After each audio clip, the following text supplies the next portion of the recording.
Boa noite, Santa Catarina. Vamos que vamos, porque tá na hora de estender o tapete vermelho da informação para você. 18h30, você que estava até agora com o Datena, a gente está chegando para deixar o nosso estado bem informado. Estendendo o tapete vermelho da informação e mostrando para você algumas imagens desagradáveis, imagens que vêm do continente, porque a comunidade nos acionou no Zap. A gente vai lá, porque aqui não tem essa não. Aqui é jornalismo raiz, a gente mostra a realidade. E essa realidade no continente assusta. É um lixão a céu aberto, ô Júlia Matos? Boa noite. Boa noite, Cleiton Ramos. Boa noite para vocês aí de casa. Finalizamos a semana, sexta-feira, com essas imagens lamentáveis, né? Aquele acúmulo de lixo nos bairros, a gente já vem acompanhando isso há um tempo. Verdade. Muitas pessoas mandam pra gente no Zap e as fotos, os vídeos nos ajudam muito. É importante dizer isso pro pessoal, porque a gente tem noção do que está acontecendo no seu bairro, consegue identificar às vezes a rua, o pessoal às vezes reclama passando de carro, manda foto pra gente, a gente identifica a rua e vai lá, ó, pra fazer as imagens pra vocês e pra fazer a denúncia, pra acompanhar, inclusive, a resolução do caso. Inclusive, já a Júlia alertando muito bem, no Estreito, esse acúmulo irregular de lixo e entulho tem causado transtornos aos moradores. E quem é que está lá? Quem? Sofia Gonzalez vai vir agora ao vivo com a gente com mais informações. Sofia, a gente viu as imagens agora, o pessoal acompanhou com a gente de casa. Acúmulo de lixo, metade de móveis, tem até colchão, né? O que vai ser feito com isso? Parece que tem um caminhão de mudança, né, Júlia? Caminhão de mudança, é isso aí. Pois é, Júlia, Cleiton, boa noite para vocês, para todos que nos acompanham. Bom seria se esses móveis realmente pudessem ser utilizados, mas no momento são lixo, né? A gente está aqui numa das principais ruas do Estreito, que é a General Liberato Bittencourt. E se a gente vir aqui, entrar um pouquinho aqui na esquina, que já é a Rua Tereza Cristina, a gente tem acesso aqui a esse comércio que está fechado há algum tempo. A gente percebe que ele está até um pouco vandalizado também, pichado, enfim. E andando poucos metros até aqui, a gente encontra todo esse lixo que enviaram pra gente, né? Tem porta, pedaço de madeira, cabos também retirados, um sofá, inclusive com buraco, que a gente percebe que pode entrar mais lixo, chovendo também pode entrar água, né? Acúmulo de água, um plástico aqui também que a gente percebe que tá com umidade, então ali perigo em relação à dengue, né? Pedaços de carpete, situações assim, um colchão aqui um pouco aberto também, uma situação bastante complicada. E a gente percebe outras questões aqui no comércio também, né? Tinha aqui um quadro de energia, ó, todos os fios retirados, o quadro aberto, enfim. E toda essa situação aqui não é de hoje, viu? No momento, são esses os móveis que estão aqui, esses os lixos, na verdade, né? Mas essa situação já acontece há um tempo aqui na comunidade, tanto que, olha só, tem uma placa aqui no local que chegou aqui pelos moradores. A placa também está precária, ela está presa só por um pedacinho de arame aqui embaixo também, ó. Mas essa placa foi colocada ali depois de uma demanda dos moradores, que assinaram mais de 4 páginas de abaixo-assinado, foram até a prefeitura e pediram, então, uma resolução para essa situação. A prefeitura colocou a placa aqui e retirou os móveis no momento, mas uma fiscalização constante não tem acontecido aqui, né? Então, mesmo com a placa, os móveis seguem sendo colocados aqui. Nós entramos em contato com a prefeitura, né, pedindo uma solução aqui, perguntando o que eles vão fazer em relação a isso. E eles nos falaram de um serviço que é prestado por eles gratuitamente, né? Que é a coleta de resíduos volumosos. E é possível fazer isso por meio de um agendamento para que esses materiais sejam retirados, não colocados aqui, né? Na verdade, a pessoa pode colocar esse material na frente da sua casa no dia em que agendar a coleta e aí a prefeitura passa para recolher esse material. Esse agendamento pode ser feito de segunda a sexta, a partir das 8 horas da manhã até as 5 da tarde. E tem um WhatsApp para isso, viu? É o 4832160202. Eles aceitam mensagens de texto e também imagens, né? E aí vai precisar passar algumas informações, como, por exemplo, nome completo, endereço com CEP, CPF, um telefone para contato, se tiver e-mail, e também descrever os resíduos e a quantidade que vai ser coletada. E assim, tem um limite máximo para isso, né? Que no caso é de 1 metro cúbico. E para a gente ter uma ideia, isso representa uma caixa d'água de 1.000 litros, por exemplo. Então é essa quantidade que pode ser solicitada para que a prefeitura passe e recolha. E aí eles devem ser colocados na calçada, separados ali, né, entre os tipos de materiais. Então, é possível fazer isso evitando colocar lixo na rua, né? Então é bom que a gente saiba desse serviço para que não precise dessa situação. Mas ao mesmo tempo, esse lixo já está colocado aqui, já representa um perigo, né? Assim como a placa também que está ali caída já. Então a gente solicita também a presença da prefeitura aqui para que possa resolver essa situação numa via tão movimentada aqui do Estreito, né, Cleiton e Júlia? Olha só, Júlia está aqui do meu lado, vai analisar comigo. Sofia Gonzalez, tem câmera de monitoramento aí nesse ponto? Não. Sim. Porque, sinceramente, eu acho que se fizer um pente fino, consegue pegar a pessoa em flagrante. Eu não sei se tem alguma câmera aí de monitoramento perto, porque a gente viu ali, já está tudo errado o cenário, né? A parede toda pichada. Ou seja, se conseguir fazer um pente fino, pega. Você viu que a fiação já está descascada, um pouco que sobrou. E a gente sabe que quem comete esse tipo de furto são os dependentes químicos, pessoas em situação de rua que acabam furtando o fio. Quer um exemplo de um lugar parecido como esse aqui? É a faixa de Gaza. Sabe por que eu estou falando isso? Porque eu não posso cravar com certeza, mas a pessoa em situação de rua acaba levando muitas vezes o lixo e acumulando desse jeito aí.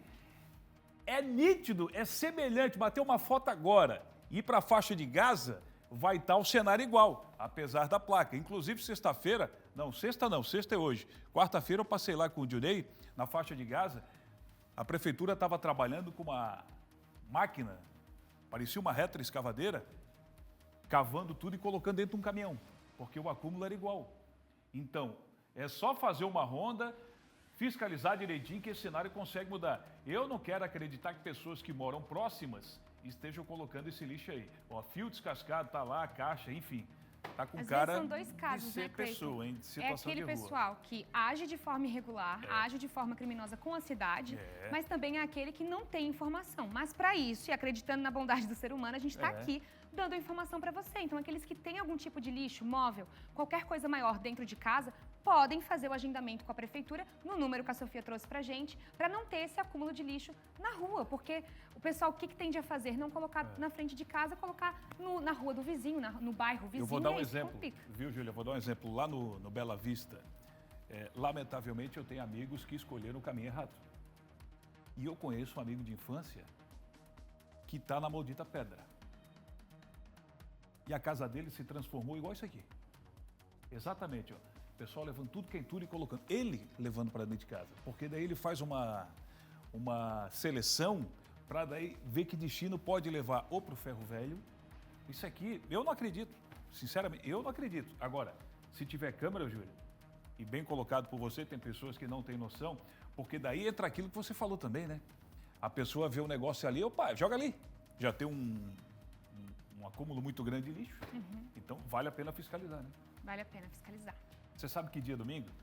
Que dia é domingo, Cleiton? Coloca o efeito aí, Rodrigo.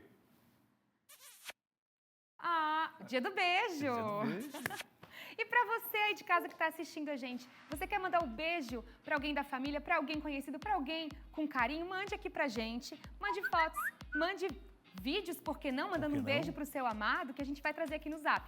48991622676. É isso, Cleiton? Lembra daquele programa? Quer mandar beijo para quem? Para minha mãe, pro meu pai e para você. Manda beijo aí, maravilha. Um beijo para a nossa grande equipe. Chega sexta-feira, o pessoal fica... Ó, tem uma que não vê a hora de pegar um Reunidas e partir para lá. Não vou entregar.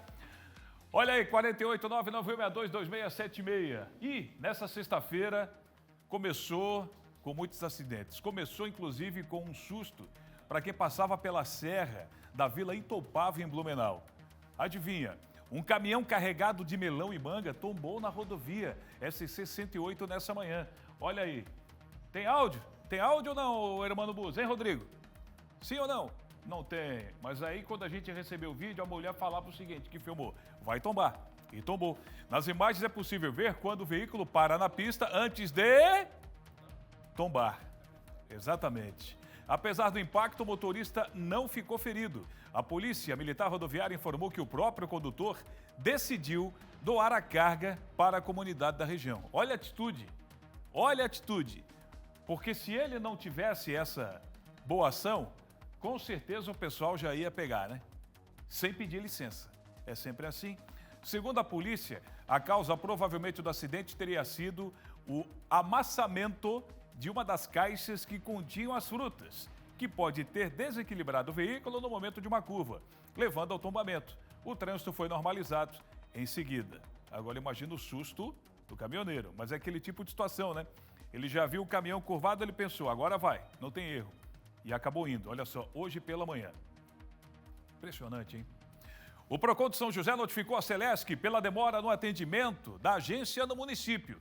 Dezenas de reclamações chegam diariamente pelos canais de comunicação do órgão. A matéria do Tiago Pires, que foi até o local, e você acompanha agora no Tá Na Hora. Quero relatar minhas queixas, que demora no atendimento. Eu fiquei o período todo da manhã para ser atendido. Boa tarde. O atendimento já está normal ou ainda é a fila quilométrica de algum tempo atrás?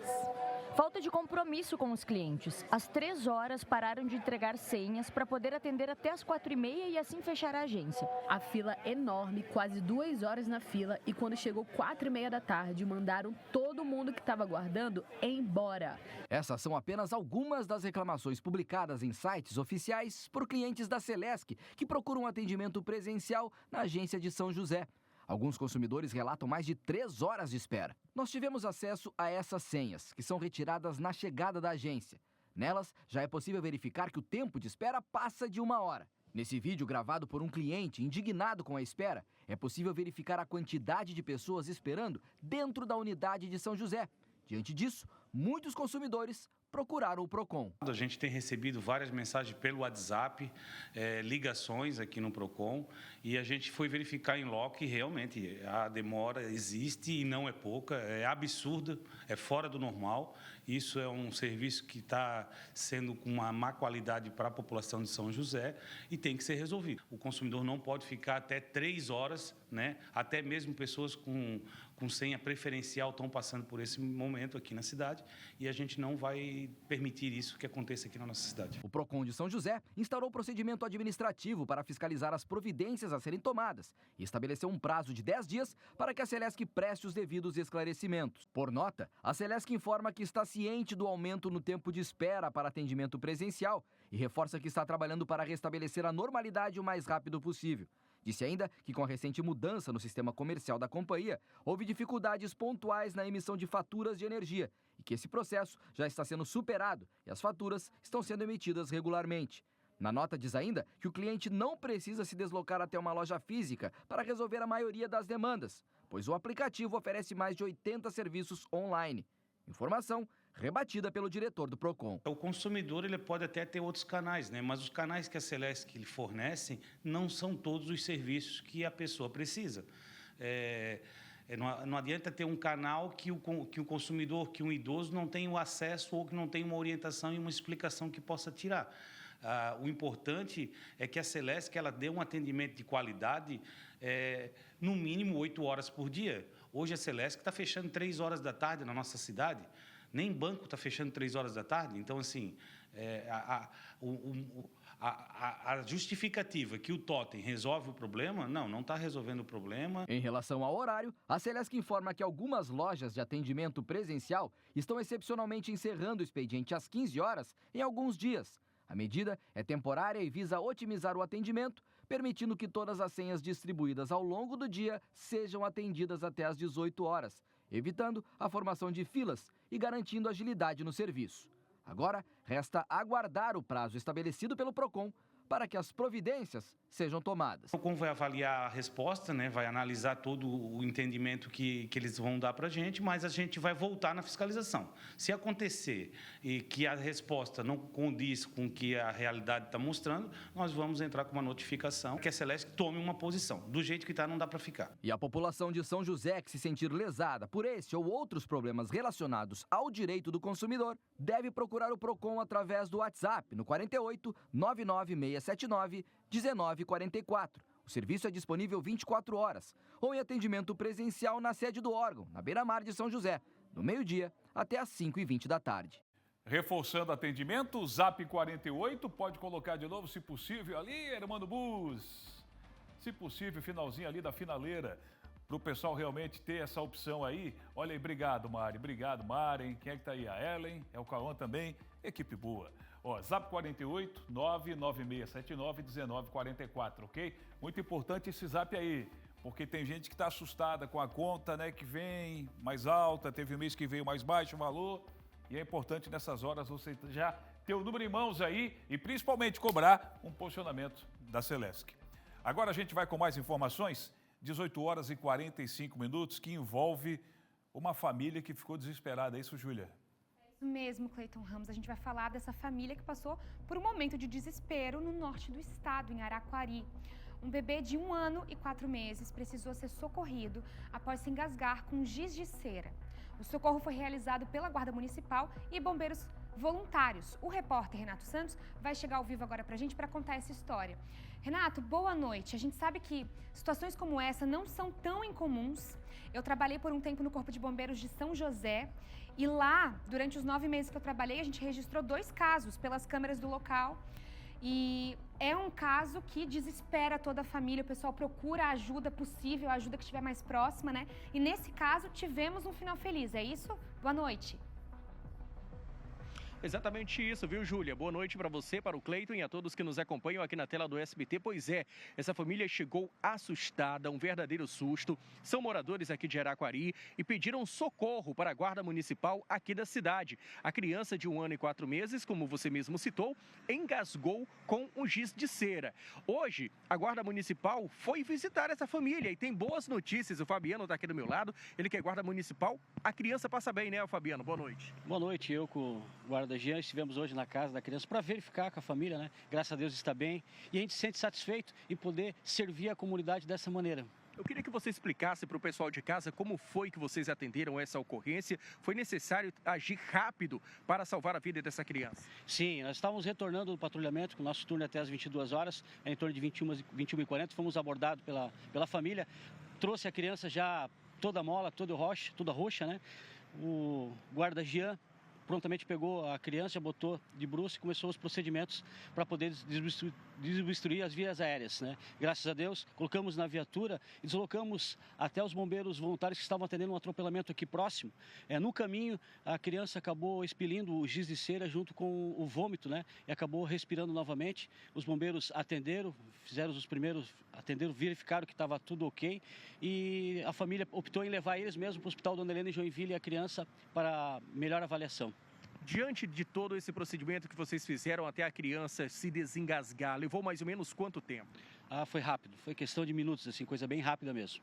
Isso mostra a importância de vocês, profissionais da Guarda Municipal, terem um treinamento para atender esse tipo de ocorrência? Com certeza, esse é primordial, ter esse tipo de treinamento. Nós, policiais, somos policiais militares da reserva, tivemos, né, ao longo da nossa carreira como policial, sempre tivemos o treinamento e trouxemos para o nosso novo trabalho aqui na Guarda Municipal de Araquari, servindo a nossa comunidade araquariense. Diante de uma situação, de um susto como esse, Fabiano, qual é o primeiro procedimento que os pais que nos acompanham aqui na tela do SBT podem tomar para salvar a vida de uma criança, seja um bebê recém-nascido que engasgou com leite materno ou uma criança de 1 ano como essa que vocês socorreram? Primeiramente, manter a calma, né? Porque geralmente os pais se assustam, ficam, não sabem o que fazer.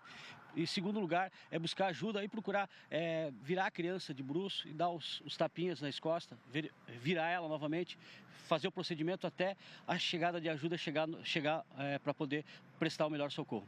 Para quem está acompanhando o nosso jornalismo em toda a região norte do estado, principalmente aqui em Araquari, onde vocês atendem, o telefone da Guarda Municipal para algum tipo de ocorrência como essa, porque a gente sabe que está se tornando corriqueiro e vocês são profissionais que ajudam em situações tão difíceis como essa. É 153, qualquer emergência pode ligar 153, a Guarda está pronto para poder estar atuando dentro da comunidade aqui de Araquari.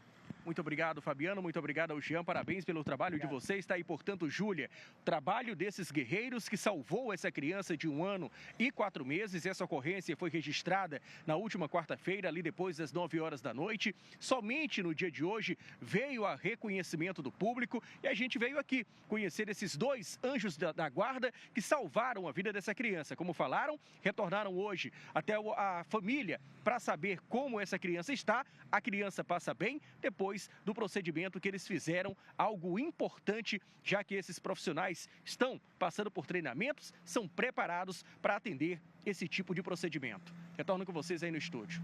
Obrigada, Renato, pelas informações. Fica também aqui da equipe do Tá Na Hora Santa Catarina um abraço para esses agentes, Fabiano e Jean, que eu peguei o nome para poder fazer esse agradecimento, porque é uma presença de espírito na hora de ter a paciência, de ter não só o treinamento, mas acho que a calma de poder realizar o que a gente viu aqui. Essas imagens impressionam, né?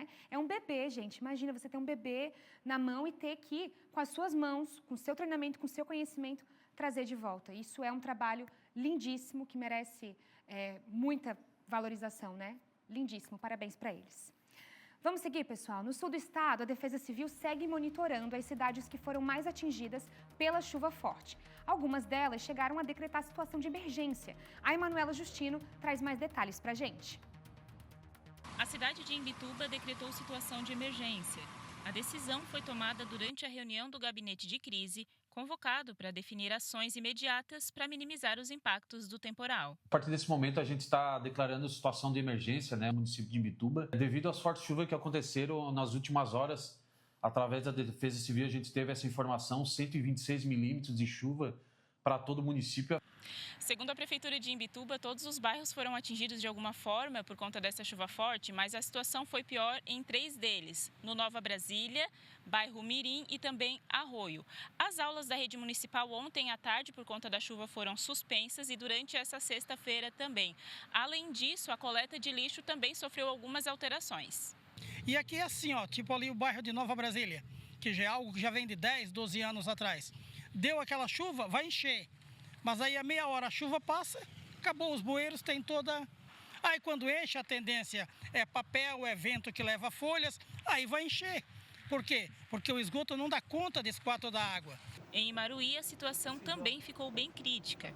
Algumas tubulações e adutoras tiveram rompimento, comprometendo o abastecimento de água nos bairros Praia do Lessa, Taquaraçatuba, Vila Paraíso e em partes do centro. Uma corredeira que está vindo lá de cima e descendo para Vila Paraíso.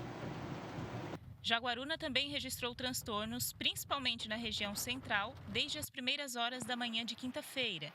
Vários motoristas tiveram dificuldades para transitar pelas ruas.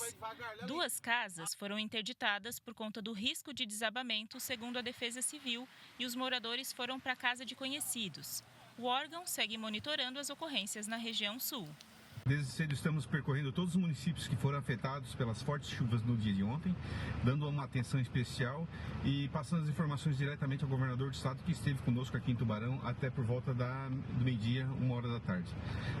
O governador pediu que a gente desse uma atenção especial a esses municípios, então está sendo disponibilizado alguns equipamentos para o município de Imaruí e Imbituba, que foram os municípios mais afetados e apresentaram decreto de situação de emergência. Mas também percorremos municípios como Pescaria Brava, Sangão e Jaguaruna, e dando todo o auxílio necessário aos nossos municípios. Agora, os maiores destaques do estado de Santa Catarina é o Giro de Notícias. Itajaí realiza operação para combater a venda de cerol, linhas chilenas e linhas cortantes. A ação foi realizada pela Polícia Civil com apoio da Guarda Municipal de Itajaí, onde foram fiscalizados 7 estabelecimentos e em um deles foi dado cumprimento a uma ordem judicial de busca e apreensão. No local, as equipes encontraram diversos componentes do cerol, como pacotes com vidro moído e tubos de cola, além de rolos com linha chilena. O empresário foi preso na tarde desta quinta-feira na zona sul de Joinville, no norte do estado de Santa Catarina. Ele é suspeito de vender peças de veículos roubados e adulterar o sinal de identificação dos veículos. Os policiais civis identificaram o estabelecimento comercial onde, segundo a investigação, eram vendidas peças de veículos roubados e adulterados. Durante a operação, a polícia apreendeu peças de 43 veículos que haviam sido roubados em diferentes estados. De acordo com as investigações, as peças eram vendidas pela internet e abasteciam quadrilhas especializadas em roubos e furto de veículos. Um capotamento deixou o trânsito lento na Avenida Beira-Mar Norte hoje pela manhã. A condutora do veículo perdeu o controle e capotou o carro. Felizmente, apenas danos materiais. Tirando o susto, agora temos um recado para você. Ontem estivemos na comunidade do Morro das Pedras. A comunidade nos chamou, nos chamou e a gente foi até lá conferir a situação da creche Pequeno Príncipe, na rua Coração de Jesus. Quando chove, esse caos que você está vendo aí. Olha só, as goteiras são intensas quando a chuva aperta, com muitos baldes colocados aí nas salas de aula, inclusive nessa sala aí, a criançada teve que ser mandada embora para casa de novo. É uma turminha que o tempo é integral.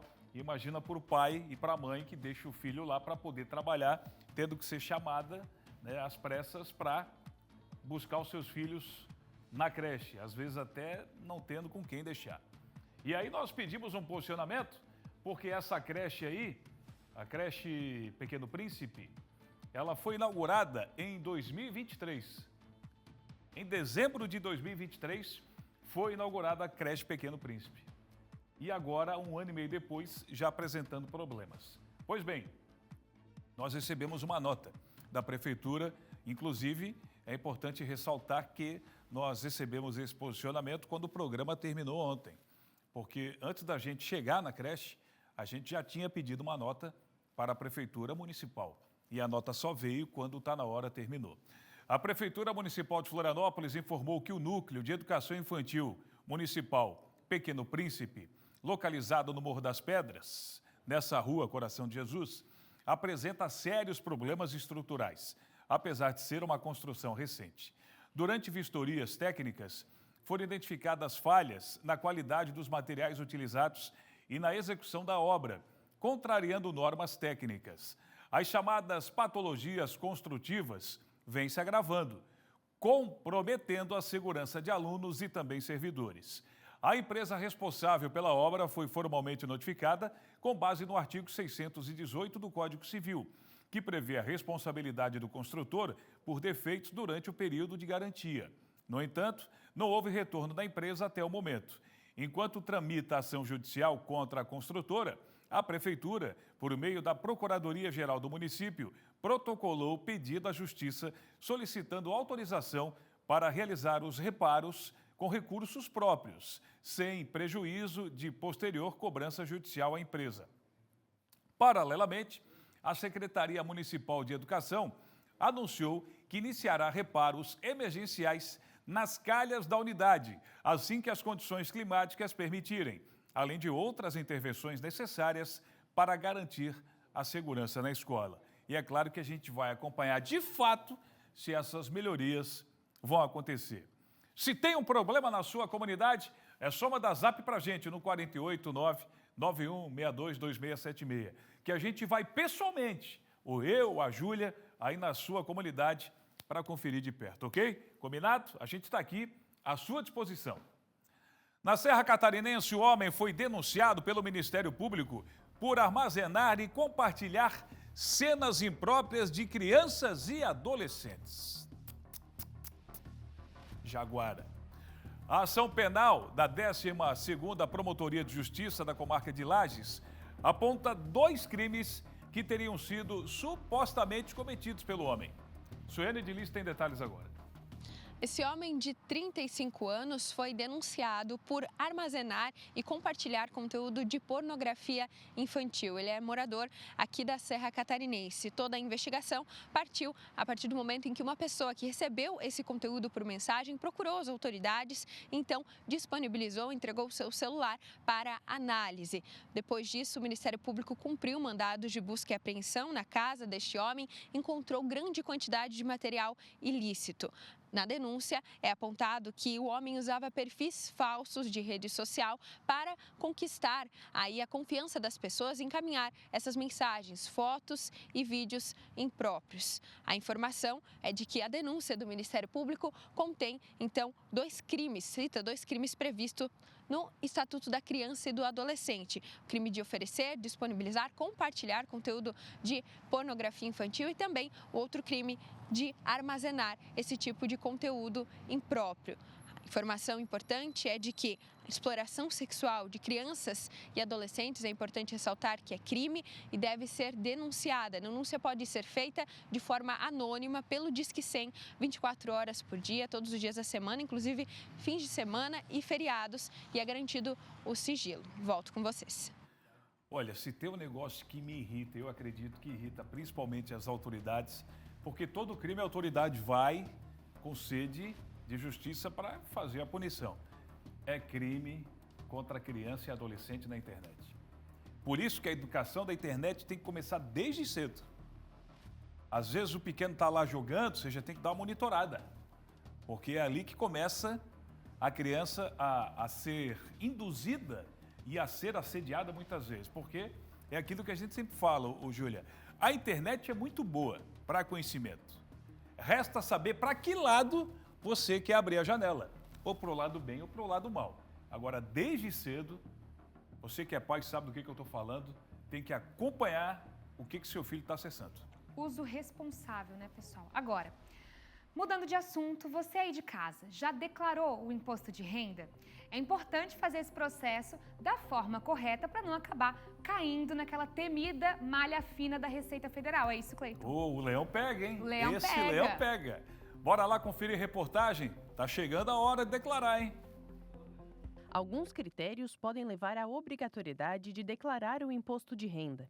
Em 2025, quem recebeu mais de R$ 33.888 durante todo o ano de 2024 ou R$ 2.824 por mês precisa prestar contas ao leão. Mas mesmo que não tenha recebido esse valor, outros pontos também podem levar à exigência, como possuir patrimônio acima de R$ 800 mil, receber doação ou herança, rendimentos no exterior e atualização no valor de imóveis. E nesse caso, além dos rendimentos, também é importante somar todos os gastos.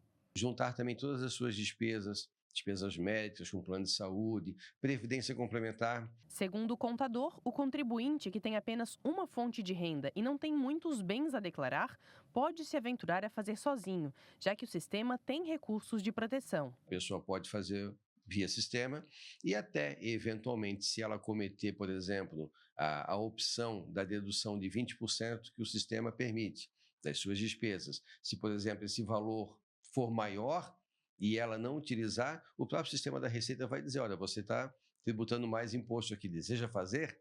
Ele até pergunta a você, nesse caso a pessoa chama atenção e acaba mudando, por exemplo, o seu modo de tributação. A declaração pode ser feita baixando o programa gerador, pelo aplicativo da Receita Federal ou pelo ECAC no gov.br. Um recurso que facilita o processo é a declaração pré-preenchida.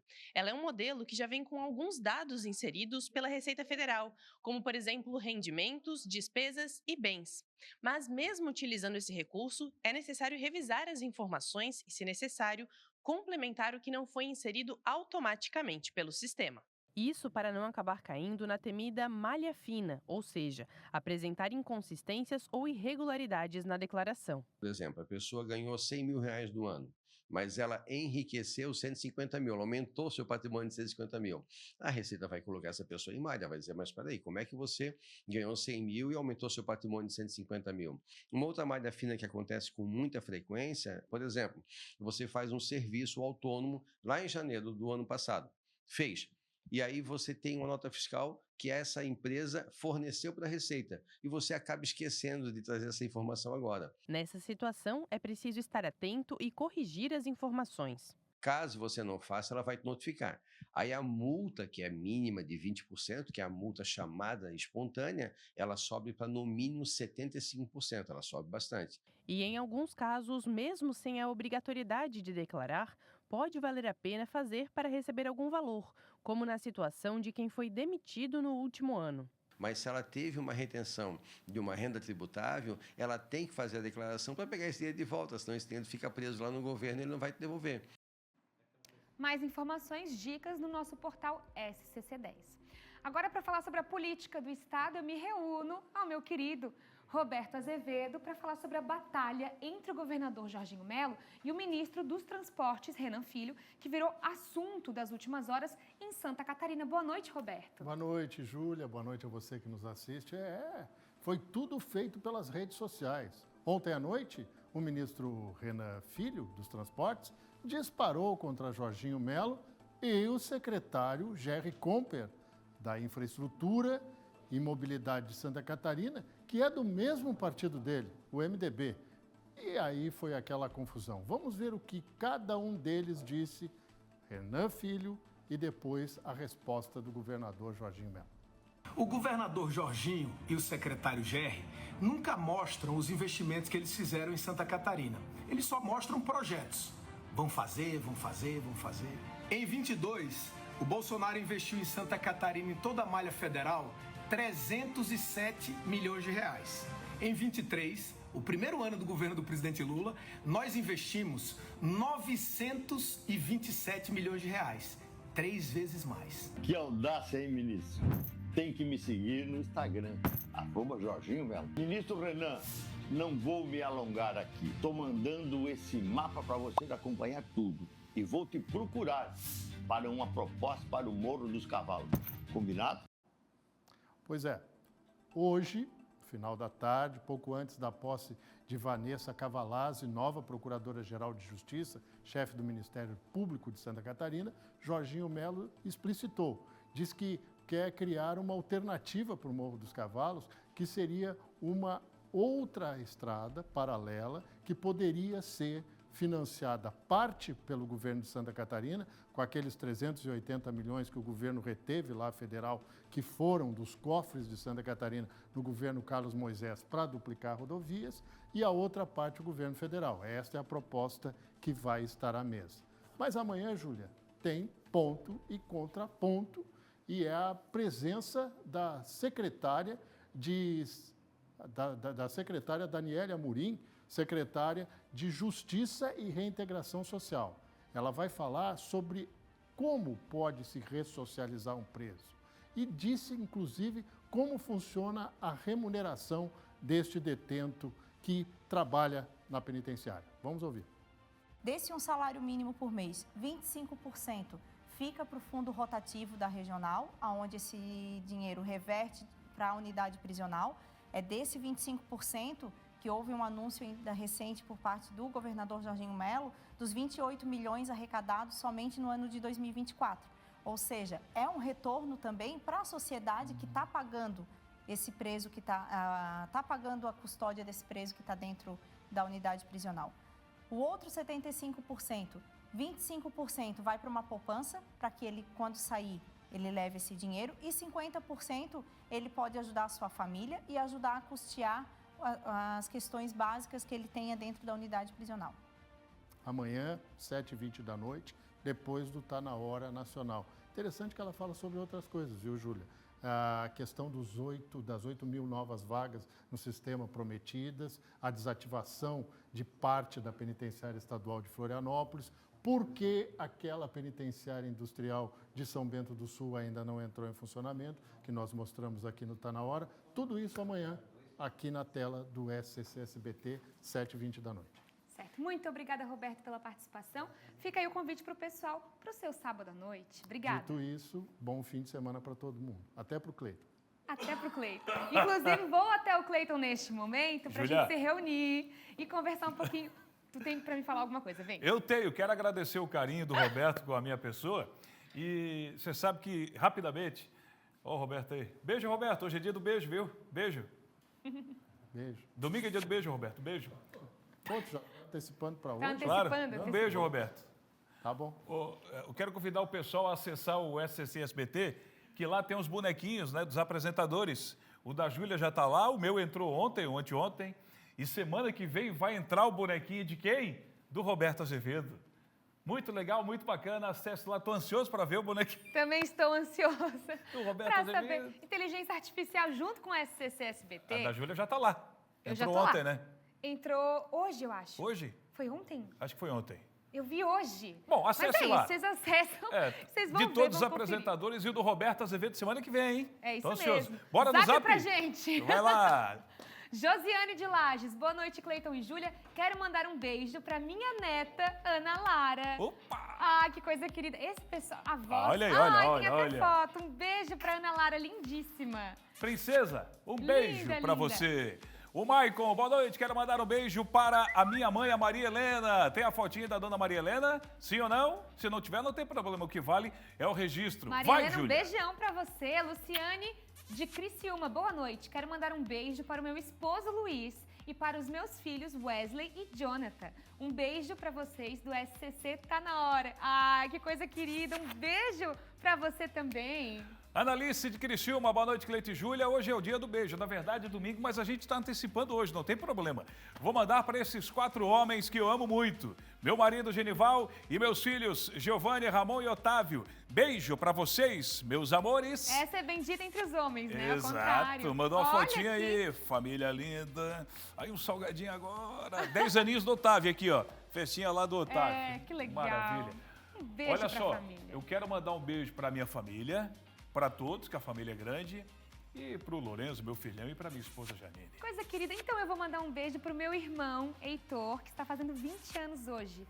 É a pessoa mais, acho que mais altruísta e mais positiva que eu conheço. Ele é a coisa mais querida, eu tenho muito orgulho de ser irmã dele. Um beijo pra você, feliz aniversário. Maravilha. Repete o nome dele? Heitor.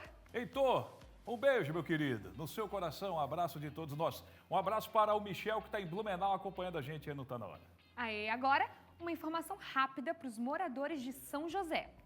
A tradicional Feira da Freguesia, que acontece no Centro Histórico de São José e que estava prevista para acontecer amanhã, infelizmente foi cancelada devido à previsão de chuva. Então, pessoal, esse final de semana não vai ter Feira da Freguesia em São José. No próximo a gente retorna com mais informações. A gente vai para um rápido intervalo. Imagens de Floripa, olha aí, maravilha. Dá para ver as pontes Colombo Salles, a ponte Pedro Ivo Campos e também a Cílio Luz, Júlia. Lindíssimo, daqui a pouquinho a gente está de volta.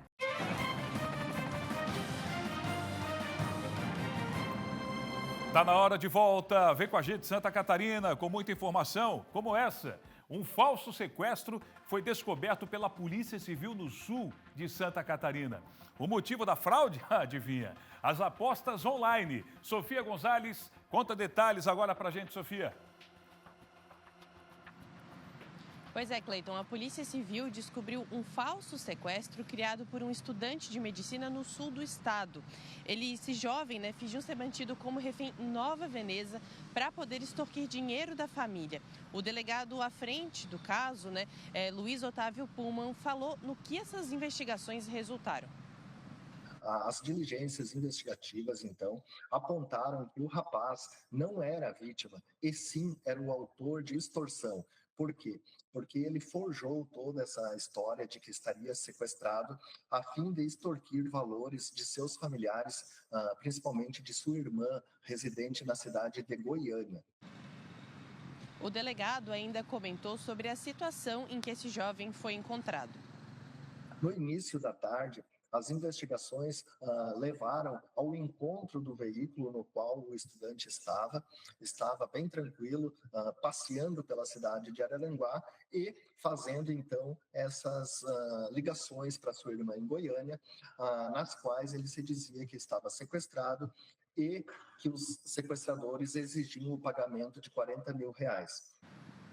Ainda segundo a polícia, a irmã dele, preocupada, chegou a depositar R$5 mil na conta dele, acreditando que ele realmente estava em perigo, E quando esse jovem foi confrontado pelos policiais, ele acabou realmente confessando o crime. Ele alegou que estava com dívidas em uma plataforma de jogos eletrônicos e que tentou conseguir esse dinheiro enganando a família, Ele foi preso em flagrante pelo crime de extorsão e encaminhado ao Presídio Regional de Araranguá. Bom, e esse caso, levanta uma reflexão em relação ao número de casos crescente, alarmante, de vício em apostas online. Nós separamos alguns dados aqui. Segundo o Banco Central, os brasileiros movimentaram entre 20 e 30 bilhões por mês em apostas online só nos 3 primeiros meses de 2025.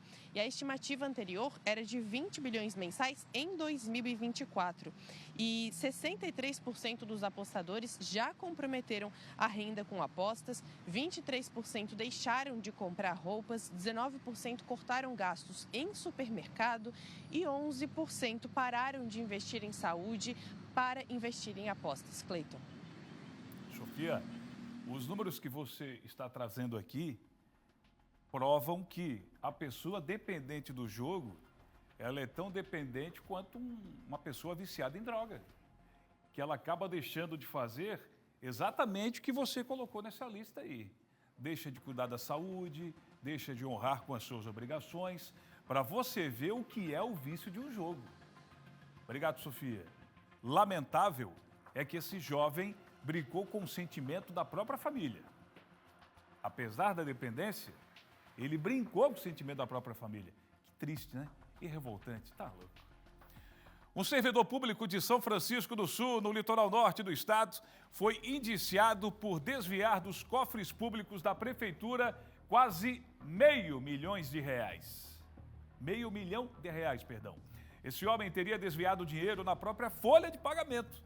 Renato Santos está chegando agora com mais informações para a gente. Renato. Exatamente isso, viu, Cleiton? Esse caso aconteceu na cidade de São Francisco do Sul. Esse servidor prestava serviços na SAMAI, empresa que fornece água e trabalha na rede de esgoto lá do município. O homem foi indiciado pelo crime de peculato por desviar aproximadamente R$500 mil, melhor dizendo.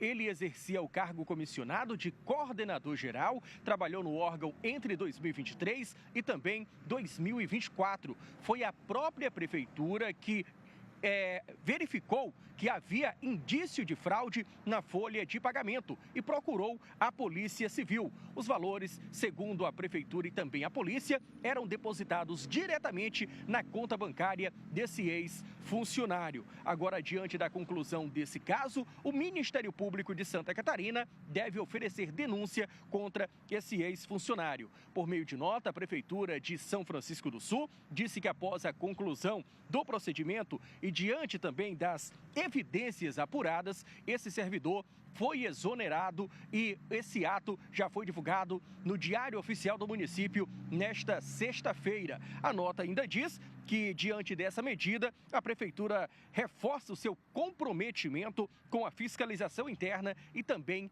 a integridade do erário público. Viu, Cleiton? Retorno com você aí no estúdio. Ô, Renato, te peço perdão se eu não captei aqui o que você falou, mas qual era o setor da prefeitura que ele atuava? Só repete pra gente, por gentileza.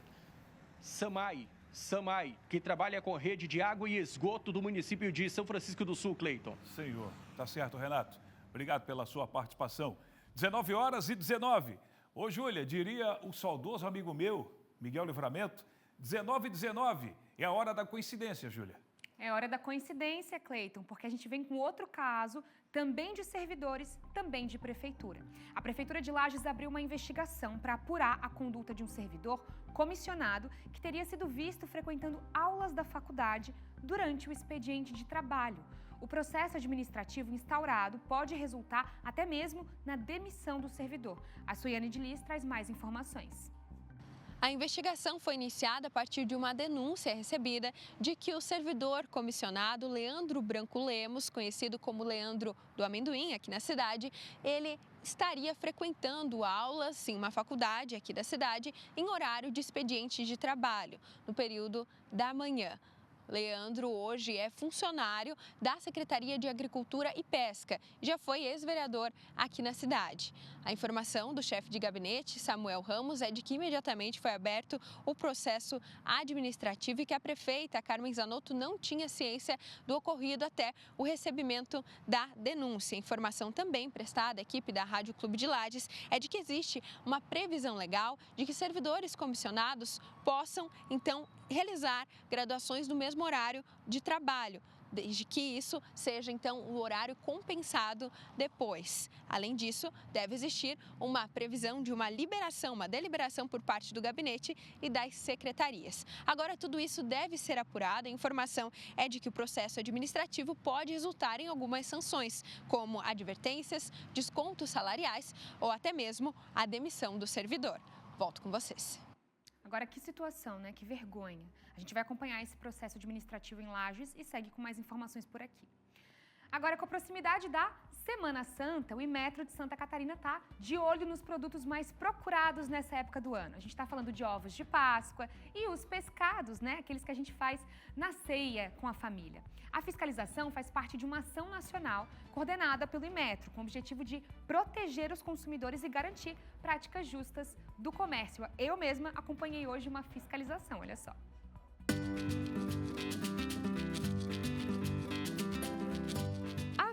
Páscoa está chegando e a gente se prepara para comprar o ovo de Páscoa, aguarda a alegria das crianças, mas deixa eu contar para vocês que na hora da compra, pesquisa e fiscalização fazem toda a diferença. Olha só, esses ovos estão separados aqui hoje porque o Inmetro de Santa Catarina começou uma operação para fiscalizar os itens mais comprados durante essa época do ano, para entender se a pesagem dos ovos está correta, se a embalagem e o brinquedo é seguro para as crianças e, claro, a nossa equipe veio até aqui, até o Inmetro, para mostrar para vocês.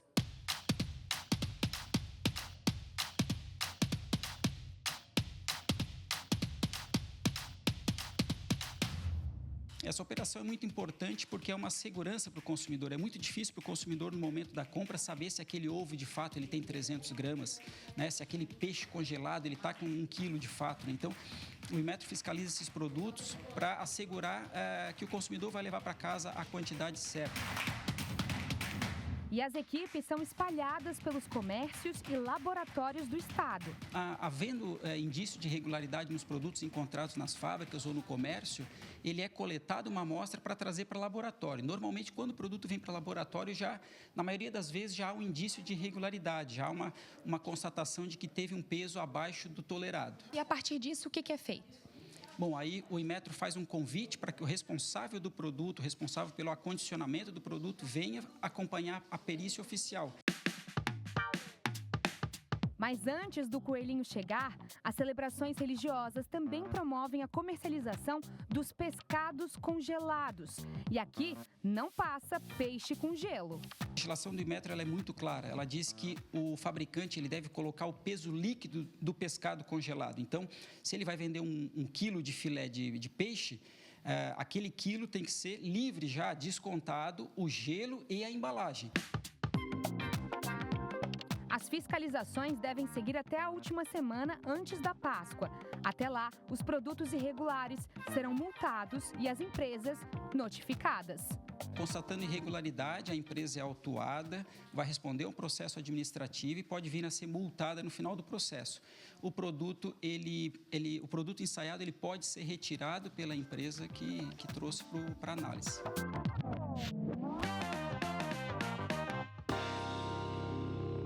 O Inmetro garantindo uma compra justa aos consumidores. Cleiton Ramos. Sim, Júlia Matos. Júlia que gosta de chocolate, Júlia? Adoro. É, né? Eu também. Qual gordinho que não gosta de chocolate? Olha, aconteceu, mudando de assunto, outro acidente com tombamento. O que está acontecendo, gente? Vem comigo aqui, Marna Menezes. Vem, Marna, se aproxima. Porque, olha só, esse tombamento aconteceu em Jaraguá do Sul. Um caminhão carregado com produto químico tombou nesta quinta-feira, porém a imagem foi divulgada agora. E essas imagens de segurança mostram o momento, olha aí, que o caminhão faz a curva, não vence e tomba.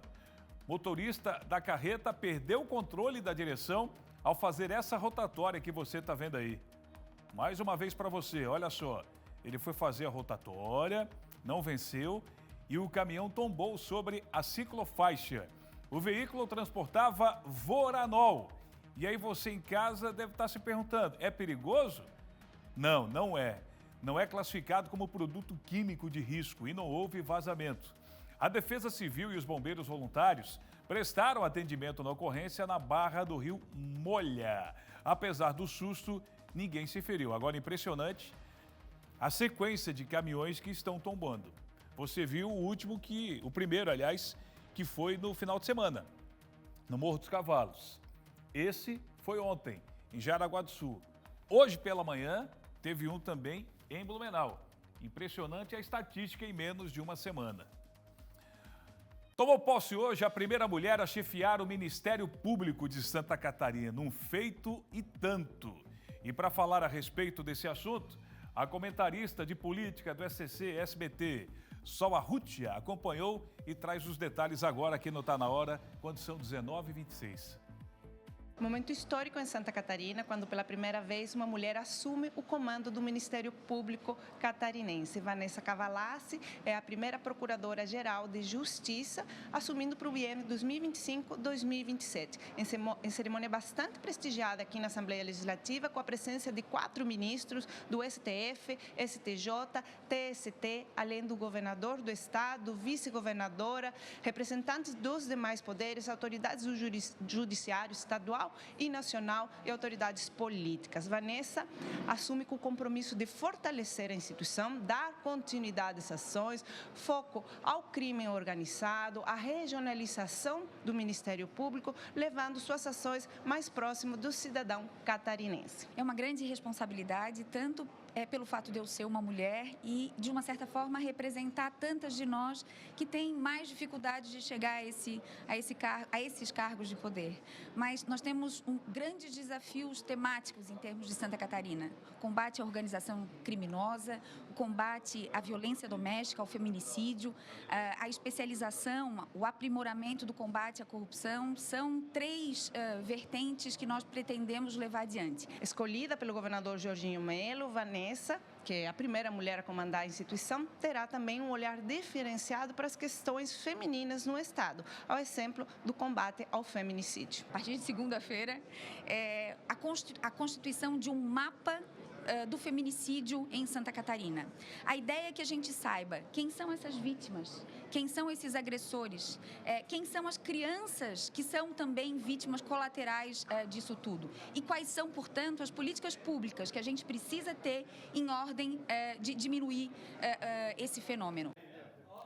Obrigado, Sol, pela participação. Uma honra ter você com a gente aqui no nosso Tá Na Hora, você que participa do SCC Meio-Dia. E o tempo nesse fim de tô louco para saber, será que vai chover, vai dar sol, vai esfriar ou não? Confira.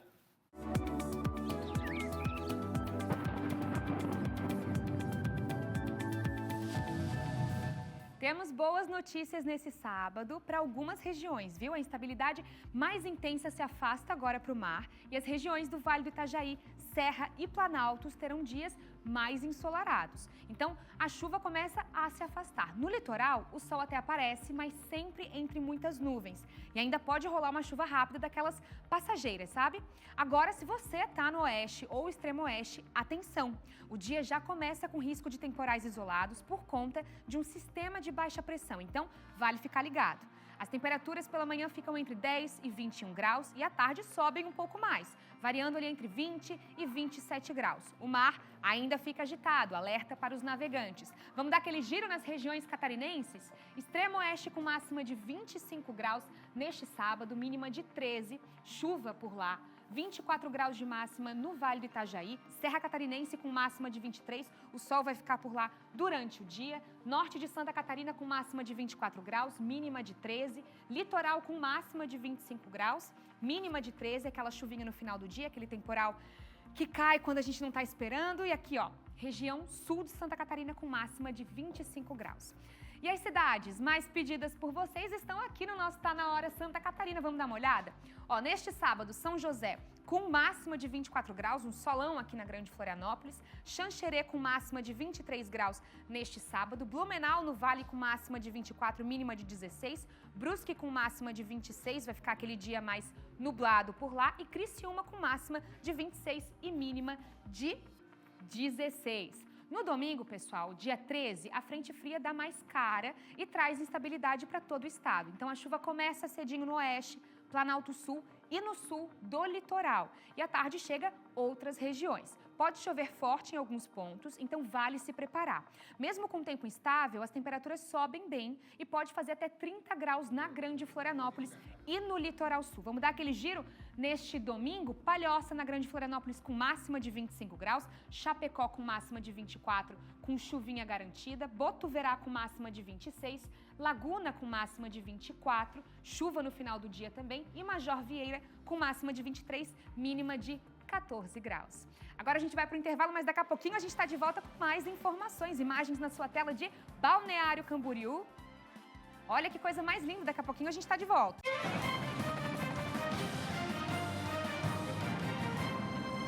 De volta com o nosso Tá Na Hora, abraçando Santa Catarina e deixando todo mundo muito bem informado. Um abraço para você que está chegando agora, você aqui da Grande Floripa. Alô, Palhoça! Aquele abraço. São José também, continente acompanhando em peso. É isso mesmo, Cleiton. A gente vai falar agora sobre a venda de pescados em Santa Catarina, que está bastante aquecida, viu? É que a chegada da Semana Santa faz a procura pelos frutos do mar ser impulsionada. Olha, este ano os comerciantes estimam um crescimento nas vendas acima de 100%, motivos para comemorar. Não é novidade para ninguém que o pescado vira protagonista principal durante a Semana Santa, que já inicia no próximo domingo. Como de costume, o alimento entra como principal ingrediente do cardápio dos catarinenses, devido a uma tradição religiosa que orienta a substituição de carnes vermelhas. E aproveitando o tempo, que hoje tem menos gente, e amanhã dá muito movimento, então a gente aproveita e vai comprar hoje já. Nesta peixaria, por exemplo, a procura pelo produto já é considerável. O proprietário aposta em um crescimento acima dos 100% durante a Semana Pascal. Peixes, camarões e outros frutos do mar têm ganhado a preferência dos consumidores, que prezam pelas tradições religiosas. Nossa expectativa está muito grande, pois Semana Santa é um tempo onde os cristãos tomam um jejum da carne bovina e vêm comer carne branca. A gente está com bastante barco trabalhando todos os dias para nós e deixando já em estoque para a gente ter peixes frescos para distribuir para a galera. Mas é preciso ficar atento quando for comprar o pescado. E uma boa dica é sempre analisar a qualidade do peixe antes de colocar no carrinho. Jackson sabe que a procura pelo produto vai ser grande já nos próximos dias e, por isso, antecipou a compra. Temos que estar prevenido já, né, para não deixar para a última hora, já ter o peixinho em casa, já pronto para poder consumir ele na Sexta-feira Santa. Uma dica importante é sempre pesquisar preços e ofertas, pois nesta época do ano, o pescado pode ficar mais caro e pesar no orçamento. Em alguns locais, por exemplo, a diferença de preço varia entre 25% e 30%. Por isso, o fundamental é pechinchar antes de comprar. É a boa e velha pesquisa, né, Renato? A gente tem algumas pesquisas do IBGE que dizem que o peixe ele pode oscilar até 30% dependendo do local, desde peixarias, feiras, como o nosso mercado municipal e o supermercado. Então, faça uma boa pesquisa. É bom comprar com antecedência. Essa próxima semana já é a Semana Santa, então a tendência é que agora os peixes estejam mais caros por conta da demanda, então era bom já ter comprado com um pouco de antecedência, vá nos congelados e fuja do peixe da moda, né? O salmão, alguns peixes ali, o linguado, o bacalhau, eles têm um preço acima do normal, então busque algumas opções e use a criatividade, né? Tem várias receitas com peixe que a gente acaba complementando com outros produtos e ficando bem gostoso. O economista explica que essa elevação no preço do pescado não é de agora. O reajuste já vem ocorrendo desde 2024 e é impulsionado principalmente pela valorização do dólar, que acaba impactando diretamente a produção e, consequentemente, reflete no preço final repassado ao consumidor. Quando sobe o dólar, o nosso real fica mais barato. Então, o produtor, o pescador, quem produz e vende em escala o peixe, ele acaba preferindo exportar porque ele fica mais competitivo e consegue aumentar o seu lucro do que vender para o mercado nacional, para o mercado interno. Ou seja, o dólar impacta muito nossos preços e impacta muito o preço dos peixes. Na hora de economizar, uma boa opção são os peixes mais populares, como tilápia e sardinha. E claro, fuja de produtos com valores mais elevados, como o salmão, por exemplo. De acordo com esta nutricionista, antes de levar o pescado para casa, também é fundamental você saber qual prato vai preparar. Então a gente tem que cuidar muito com a aparência do peixe, né? A gente percebe, na verdade, quando o peixe não está naquela coloração ideal, que é uma coloração um pouquinho mais clarinha, né? Ver o aspecto e, como eu falei, sempre entender o local que você está comprando o peixe. E sentir o cheiro também. Quando você pega ali, dá uma olhadinha, sente o cheiro, vê se está tudo dentro do normal. E para não correr, não passar aí a Páscoa com contaminação. Quando a gente pensa em consumir uma fonte proteica, o peixe ele vem em primeiro lugar. Por quê? Até mesmo por ser um alimento mais leve. Quando a gente come, por exemplo, uma carne, aquele churrasquinho, a gente sente aquele peso no estômago, né? Tenho certeza. Já o peixe não. Ele é uma fonte de proteína rica em ômega 3, que é uma gordura muito boa que o nosso corpo não produz, que ajuda até mesmo na questão da memória, da cognição, na inflamação do nosso corpo. Hoje eu falo que a gente vive sempre inflamado, né? Tudo que a gente come, o que a gente escuta e o ambiente que a gente se muda também. Sempre dê preferência ao peixe fresco. Se escolher o congelado e perceber sinais de alteração na coloração ou cheiro, a recomendação é evitar a compra. E aí, se ligou? Dicas importantes, hein? Para você não ser surpreendido e depois pagar caro por isso. Olha, depois de 2 anos de espera, os moradores de Blumenau comemoram a conclusão da obra de uma importante ponte. A nova estrutura será liberada para o trânsito de veículos neste sábado, também conhecido como amanhã. A ponte liga os bairros Testo... É isso mesmo? É isso, produção? Testo Salto Alto? Perdão, Testo Salto e Baidenfur. Isso mesmo, Baidenfur eu lembro muito o PC falando aqui no SCC meio-dia. Isso na região norte. A estrutura é uma alternativa à BR-470 que começou a ser construída em agosto de 2022. A ponte tem 60 metros de comprimento e 15 metros de largura. Foram 8 milhões de reais aos cofres públicos. O governo do estado entrou com 5 milhões e o restante saiu da prefeitura de Blumenau. Importante obra unindo o governo do estado e prefeitura para ajudar na mobilidade, principalmente na segurança da população de Blumenau. Agora, 19h39. O que tem pela frente, Júlia Matos? A gente vai falar agora, Cleiton Ramos, sobre animais de estimação. Mais que isso, olha só. Em Balneário Camboriú, a escola Ellen Keller está com inscrições abertas para voluntários que desejam apresentar uma rotina diária aos futuros cães-guias. A Cris Pinheiro tem mais informações pra gente, olha só.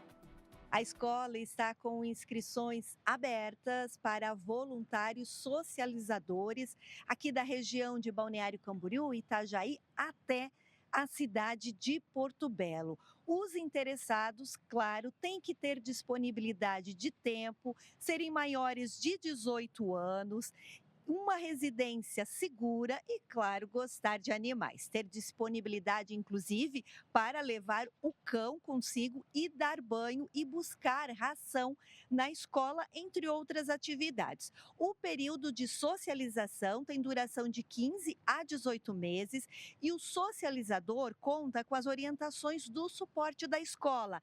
Lembrando que os custos são de responsabilidade da instituição, inclusive o banho do animal deve ser feito na escola Ellen Keller. Para se candidatar, basta clicar no link que você acessa por meio desse QR Code que aparece aí na sua tela, ou entrar em contato com as redes sociais da escola Ellen Keller, que fica aqui em Balneário Camboriú, tradicional em treinamento de futuros cães-guias.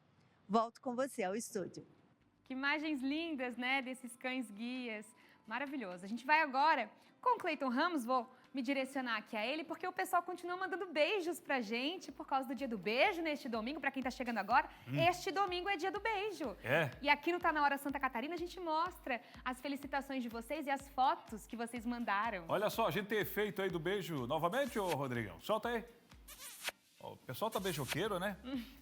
O pessoal tá beijoqueiro. Tá chegando o final de semana, né, Cleiton? Tem que beijar. Final O de bom semana. mesmo, né? É beijar todo dia. Né? Sim. Eu me lembro que quando eu era adolescente ainda, eu tava começando, aquela coisa toda, eu ficava treinando beijo aqui, ó. Ah, meu... A gente fazia assim, lembra, Dionei e Mari? Galera, Não, o Cleiton lembra? conta cada coisa. Pra vocês faz tanto tempo, né? A gente treinava aqui assim, pra beijar, quando a gente começava, ir pra baladinha, aquela coisa toda. Entendi. Tava treinando beijinho aqui, ó. Tá bom, não precisa... Ih, não precisa não, tá tudo certo. A gente vai abrir o zap agora, pessoal, vamos abrir o zap aqui com a Isolete. É melhor, né? Em São Bento do Sul, Isolete mandou boa noite. Um beijo, o meu beijo vai para o meu neto Leonardo Giliardi. Olha aí. Só. Cadê o Duas netinho? avós hoje mandando pros netos, ó que lindão. Olho maravilha. verde, um beijo pro Gostei do Giliardi. cabelo, cabelão de roqueiro aí, ó. Contigo a próxima. Adenir, boa noite. Quero mandar um beijo para minha esposa Sinari, para minha filha Suiane de Liz, repórter do SBT. que legal. A Suiane. Papai tá assistindo. A esposa. A esposa e a Suiane, filhona. que Ó, legal. Que orgulho do papai. Aham, e um beijo pra família, né? Maravilha. Olha só, o que Finalizamos. tem de segunda a sexta, 11h15 da manhã, Júlia? SCC Meio-Dia, Fernando Machado. Boa noite a todos aqui do Tá Na Hora Santa Catarina. Nesta segunda-feira, o SCC Meio-Dia vai conhecer os alunos do EJA em Florianópolis, são mais de 700. Adultos, idosos, jovens que não conseguiram cursar o ensino médio dentro da data prevista e agora estão correndo atrás do prejuízo. É oportunidade e a gente mostra tudo para você. Tem ainda o esporte, a previsão do tempo e a política. 11h15, ao vivo aqui no SBT, a gente te espera. Ah, com certeza. A gente vai acompanhar como sempre. Eu acompanho fazendo o almoço. Eu acompanho no celular porque é a hora que eu tô vindo de Palhoça. Então Demora eu preciso tanto acompanhar assim? aqui, ó, no YouTube. Que horas chega na TV? Chego às 2. Ah, tá. Às vezes com trânsito, Cleiton, Eu Grande sei. Florianópolis é difícil. Eu sei, tava só testando. É bem difícil. Maravilha, olha só, falar em trânsito, tá tranquilo para essa sexta-feira, pessoal que está saindo da ilha de Santa Catarina, olha aí, através da ponte Colombo Salles. Para essa equipe maravilhosa, Júlia, um beijo no coração de todos os profissionais que ajudaram a gente e mais uma semana. É isso mesmo, finalizando a semana aqui com os destaques de Santa Catarina. Até semana que vem, a gente volta.